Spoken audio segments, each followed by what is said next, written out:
I'm Keek. Welcome to Catastrophe, video series where I explore the historical processes that brought us to our present day predicament. And my thumb is fucked up and I've been sick for 2 weeks and that's why we haven't put out any videos. And on top of that, global warming. In July 2023, as that month was becoming the hottest month ever, UN Secretary General Antonio Guterres said, "The era of global warming has ended. The era of global boiling has arrived." Jesus Christ. Between 1990 and 2022, the warming effect on our climate from greenhouse gases increased by 49%. CO2 accounting for 78% of that increase. In 2018, famously, the UN Intergovernmental Panel on Climate Change released a report where they said in order to keep global warming to a maximum of 1.5 degrees Celsius above pre-industrial temperatures, which is mandatory to stop millions of people from experiencing floods, drought, forest fires, the world had 12 years to reduce greenhouse gas emissions by half. Since then, greenhouse gas emissions have only increased, which means now we have like 6 years to reduce them by more than half. And I'm just gonna say it. Problem is capitalism. Murray Bookchin wrote in the 80s, in the 80s, the most driving imperative of any enterprise in the harshly capitalist marketplace, given the savagely dehumanizing competition that prevails there, is the need of an enterprise to grow in order to avoid perishing at the hands of its savage rivals. It can be deduced then, a society based on the law of grow or die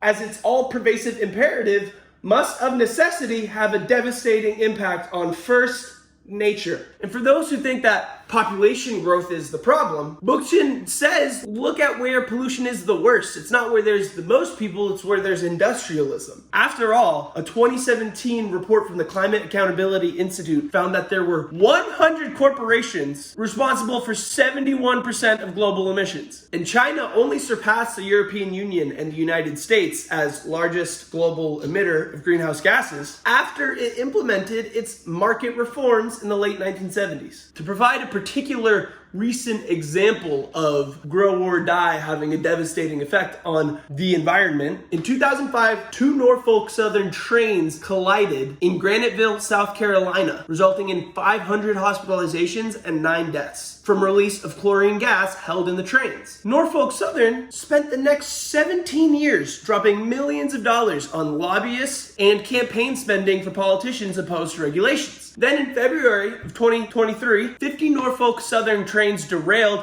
in East Palestine, Ohio. Free East Palestine. Some of which carried hazardous materials, bursting into flames, covering the entire town and forcing thousands to uproot themselves. When residents returned after 5 days, because they were told it was safe to, they experienced dizziness and headaches, which are short-term symptoms of exposure to vinyl chloride, which was released in the derailment. And it has also been linked to cancer. Since then, Norfolk Southern has spent $1.9 million lobbying Congress to try to water down a regulation bill. Taking it to the macro level, the two political parties are entirely in the pockets of oil industry, manufacturers, corporations that hate otters. And one of those parties, the Republicans, have chosen to go the route of there just is no climate change. In 2016, the hottest year on record at the time, a study found that 97% of climate scientists agreed that humans were causing global warming. All of the Republicans running for president that year either said there was no climate change or it wasn't the responsibility of humans. Then in office, Donald Trump pulled out of the Paris Climate Agreement and rolled back over 100 EPA regulations protecting the environment. And now, as a candidate, Trump keeps saying, for some reason, that we don't need to worry about global warming because the oceans are only gonna rise by 1/100th of an inch over the next 300 years. And like, people don't know what he's referencing. He just says it.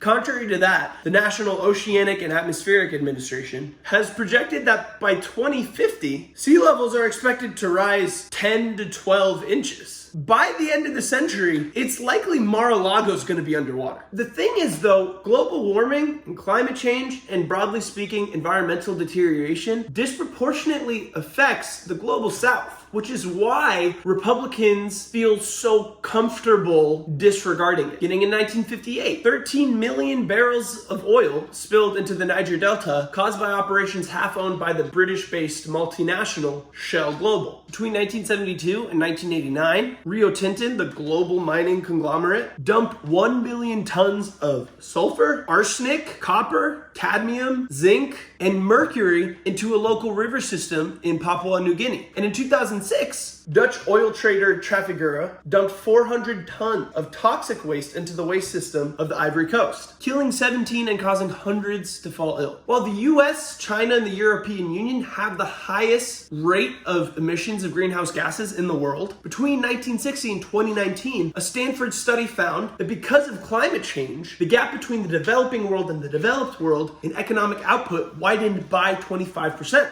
And by 2050, over people are projected to be climate refugees, the vast majority from the global south. On a smaller level, in the US, we see a similar sort of off-putting of the worst of environmental degradation.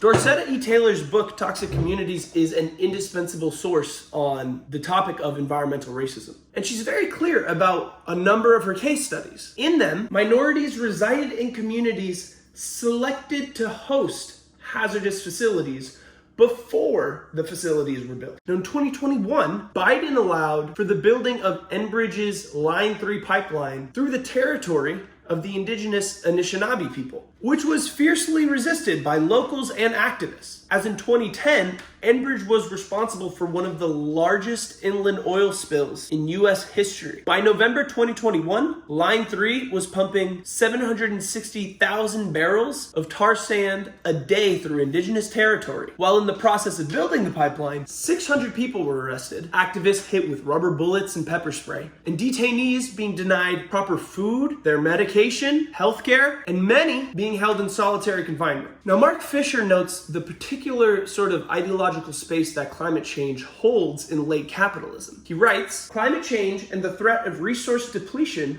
are not being repressed so much as being incorporated into advertising and marketing." According to a study put out by Time magazine, between 2005 and 2022, 900 ads played in the Super Bowl had to do with climate change. The majority of those being advertisements for green vehicles, which to build have their own devastating effects on the environment. In fact, some studies suggest that it's better for the environment to buy a used car than to buy a new electric vehicle. In effect, capitalism has largely subsumed environmentalism, calling on consumers to effectuate change through their consumer habits in a system that is itself the problem. Now, corresponding to that phenomenon, politically, Democrats, subject to many of the same pressures from large campaign donations and lobbyists as the Republicans, have accepted climate science, wearing it as a badge of honor that differentiates them from the Republicans. Biden has even re-entered the Paris Climate Agreement. However, this virtue signaling serves as a sort of hierarchical state apparatus incorporation of environmentalism into its own perpetuation of environmental degradation. The vitality of Democratic voters who are disproportionately concerned with climate change, as opposed to other voting groups, was sapped by the Biden administration, who turned around and authorized the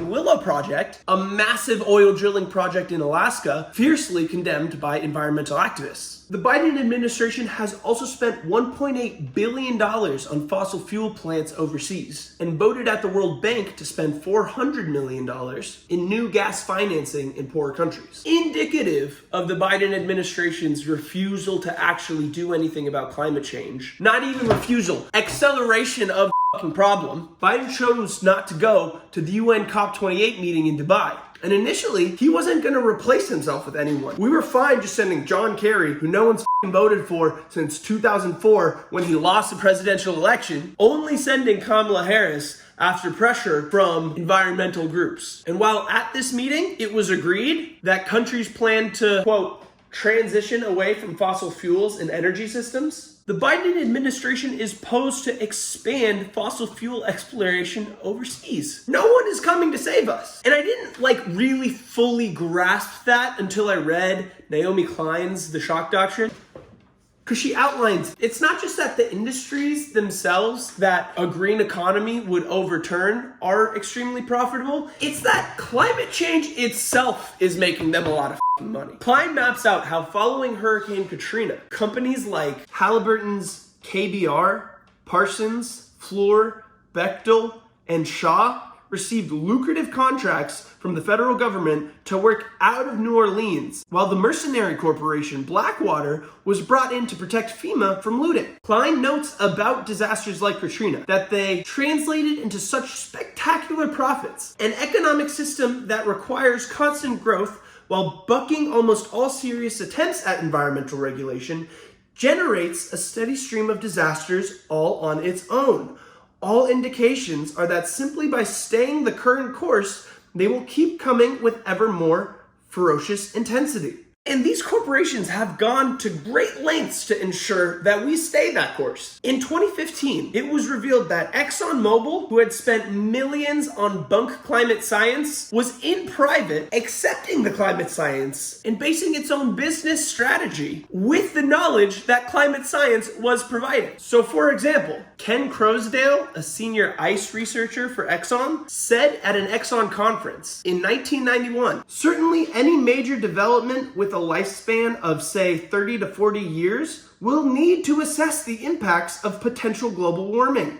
This is particularly true of Arctic and offshore projects in Canada, where warming will clearly affect sea ice, icebergs, permafrost, and sea levels. They fucking knew! They were lying! Oh! Exxon! A recent example of disaster capitalists literally capitalizing off of climate change happened in Maui in August 2023 when wildfires damaged or destroyed 2,000 homes and killed 100 people. Increased intensity of wildfires being a byproduct of climate change. Many natives who lost their homes didn't have house insurance, as the homes that they lived in they had had for many generations, and they didn't have mortgages that required house insurance. Less than a week after the wildfires, homeowners began getting calls from real estate agents and investors trying to buy damaged and destroyed properties, while landlords housing the climate refugees from the Maui fires hiked up rents ahead of increased demand. It just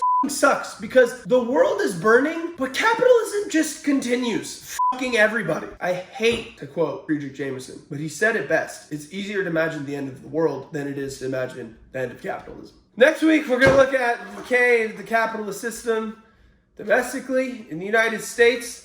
I'm sorry that I didn't put it out every Monday. I was sick. It's the holidays. Shut up. But if you want to know about the innate decay of the capitalist system within the United States, you should like, comment, and subscribe for more content, and so that publishers will look twice at my book.